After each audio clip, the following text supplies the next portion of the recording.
Vieillir est le seul moyen que nous avons découvert pour ne pas mourir.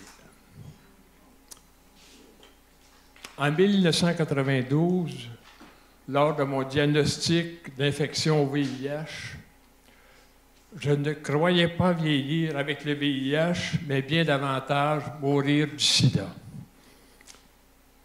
Ce diagnostic est entré dans ma vie, causant un choc qui m'a plongé, tête première, dans une descente vertigineuse vers une mort annoncée.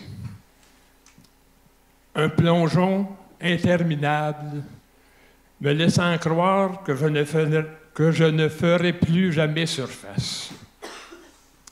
Un choc psychologique qui a chamboulé ma vie. Je vais mourir avant mes 50 ans. Je ne verrai pas vieillir mes 3 enfants. S'en est suivi insomnie, idées suicidaires, refus de me voir dépérir, refus de partir trop tôt, état dépressif. 2 ans plus tard, j'étais toujours là. Physiquement stable, mais avec l'amère impression d'être habité par un virus qui, à tout moment, pourrait me propulser vers la mort. Psychologiquement fragilisé et déchiré entre un certain espoir de vivre et une mort présente dans ma vie de tous les jours. Incapable de me projeter dans un futur à moyen terme. Habité jour et nuit par une attirance vers le bas pour en finir le plus tôt.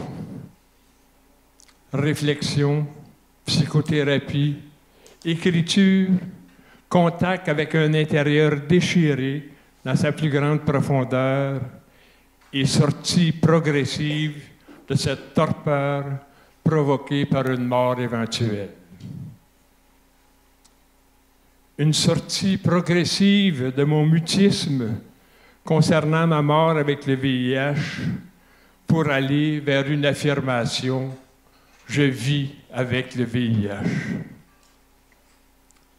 Le temps et les années passant m'ont permis de réaliser qu'avec tous les développements de la science, je pourrais vieillir longtemps avec le VIH. Vivre aussi longtemps avec ce corps étranger qui t'habite tous les jours. On peut dire que c'est merveilleux. Merveilleux de voir vieillir ses enfants, de voir naître les uns après les autres des petits-enfants et espérer peut-être de voir les arrières. Heureux de voir que la vie continue. Ce retour à la vie n'est pas si simple. Il implique un ensemble de réalités et d'ajustements nécessaires pour se permettre de vivre pleinement sa vie. C'est reprendre conscience qu'on ne sera pas le premier à partir. C'est réapprendre à vivre avec la mort des autres qui nous entourent. Le décès d'une conjointe, le départ d'un papa et d'une maman. La mort qui continue à côtoyer la vie de tous les jours. C'est prendre conscience que je suis toujours là alors que les autres partent. C'est réapprendre à côtoyer non seulement sa propre mort, mais aussi celle des autres. C'est reprendre conscience que l'humain est un être mortel.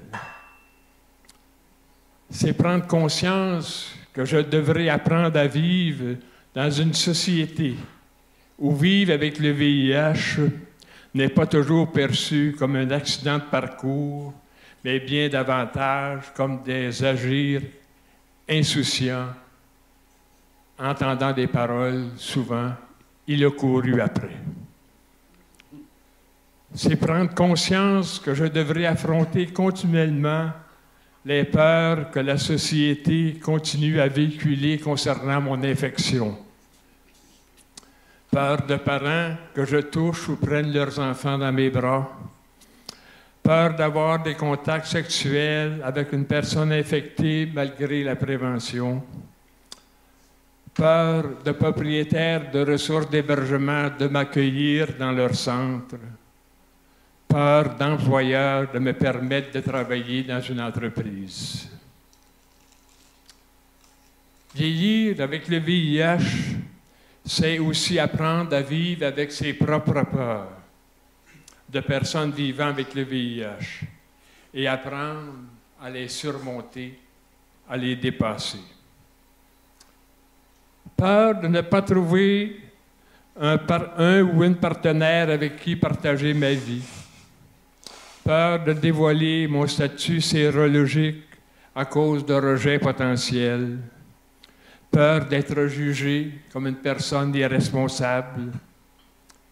Peur d'être accusé par la justice canadienne de ne pas pouvoir dévoiler mon statut, de ne pas avoir dévoilé mon statut sérologique à un partenaire sexuel. Peur que le secret professionnel ne soit pas respecté et que j'en subisse les préjudices. Il y a 25 ans, vivre avec le VIH ne durait que quelques mois, au mieux quelques années. Alors qu'en 2015, c'est vivre des décennies à supporter des regards désobligeants, parfois méprisants. C'est voir bafouer certains droits fondamentaux de tout être humain. C'est être discriminé en emploi, en lieu d'habitation. C'est être considéré comme un citoyen de seconde zone. C'est aussi être accusé de coûter cher au système de santé. Enfin, c'est être considéré comme un criminel potentiel par la justice canadienne. Après ces réflexions, peut-on penser qu'il soit possible de bien vivre, de s'épanouir, de profiter de la vie, de vieillir en tant que personne vivant avec le VIH? Le développement d'une force intérieure, la capacité de garder la tête haute, la possibilité de ne pas se considérer comme une victime, se tenir debout devant les affronts, se trouver des lieux d'acceptation et de support, apprendre à se battre, à se reposer, développer des lieux de solidarité. Ma vie, notre vie nous appartient. Ne la laissons pas s'amoindrir par une minorité qui devrait davantage apprendre à vivre avec les différences au lieu de les juger. La différence doit être vécue comme une richesse et nos témoignages de vie avec le VIH doivent être vus et véhiculés comme un apport positif pour l'ensemble de la société. Maintenant, que pouvons-nous faire? Passons de la parole aux actes. Passons de la réflexion à l'action.